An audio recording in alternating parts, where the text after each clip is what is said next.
In this presentation, we're going to look at SYCL interoperability with native CUDA kernels.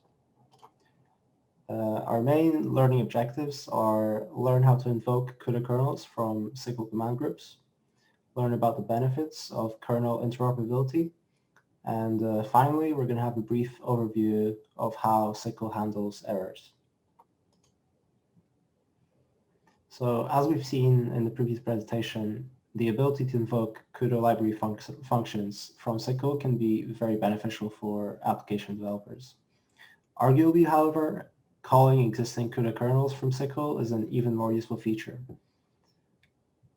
In order to do this, we use the same interop task and interop handler interfaces as when calling CUDA library routines. The implementation tries to match the CUDA syntax, so we need to use the non-standard C++ triple chevron to call CUDA kernels. It's important to say that the CUDA kernels we want to invoke don't actually require any modification.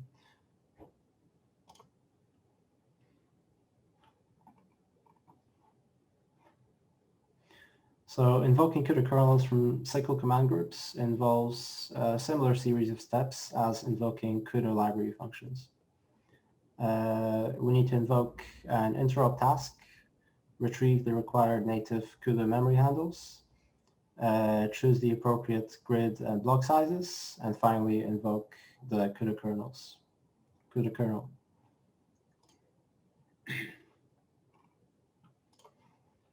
So suppose we want to call this CUDA kernel from a SYCL command group.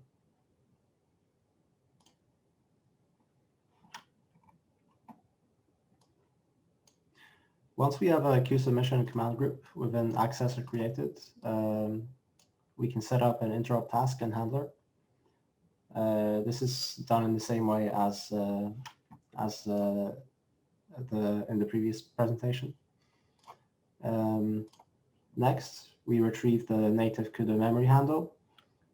We cast this to the appropriate type. That's the type that our kernel takes. Next, we choose the appropriate block and grid sizes, and finally, we can invoke the CUDA kernel with what we've retrieved. So this just highlights all the important parts that we need to know, the interoperability parts. So the interoperability features DPC++ provides makes porting CUDA code to SYCL a less tedious process by enabling incremental porting. This would involve porting CUDA host code to SYCL, which will be a topic in the next presentation, and keeping the CUDA kernel code unmodified. We can then port CUDA kernels to SYCL one at a time while using the interoperability to call the other existing CUDA kernels. The CUDA backend provides a big advantage aiding porting, as we can use existing CUDA tools to measure application performance at any stage of the porting process.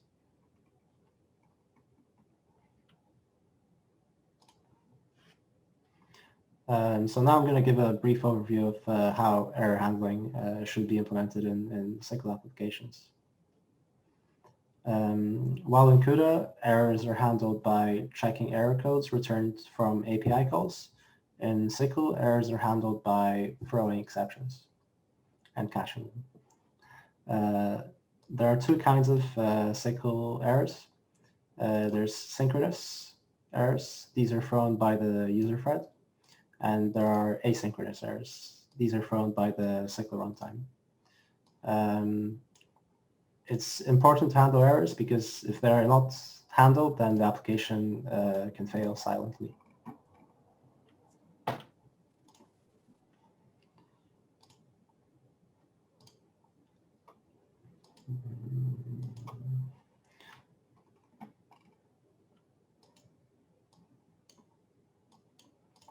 So in this diagram, you can see where the exceptions are coming from.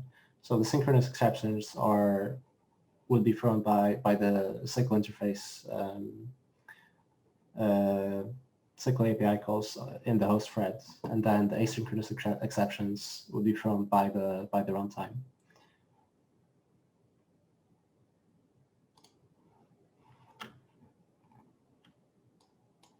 So this is a simple vector add example. You can see there's no try catch blocks, so no error handling. So if there was an error in this application, it could fail silently, and you wouldn't know straight away that there was a problem. So the first thing to do to handle errors is to wrap any SYCL app code in a try catch block. This will catch any synchronous exceptions that may occur.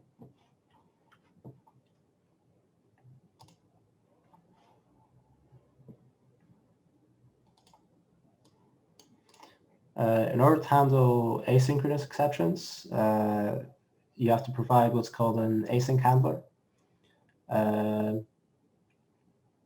So an async handler is a callable function object or Lambda expression which can receive asynchronous exceptions.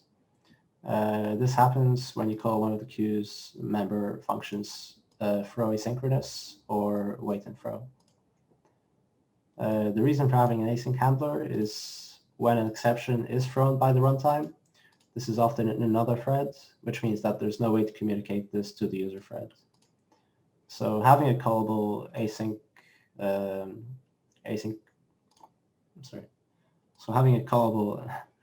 so by having a callable async exceptions invoked when the user called one of the above functions.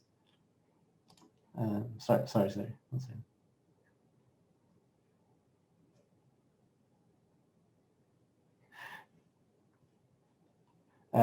Sorry, I started again. So having a callable async handler, exceptions invoked when the user called one of the above functions. The exceptions can be processed and potentially rethrown into the user thread.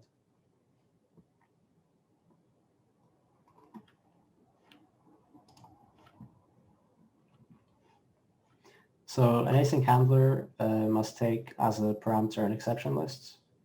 The exception list is a wrapper around a list of exception pointers, which can be iterated over.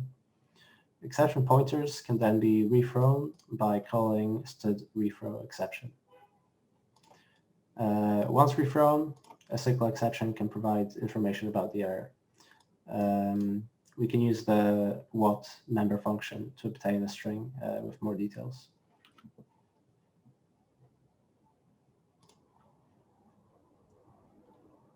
And you can see the example here, catching the exception and printing the information about the error.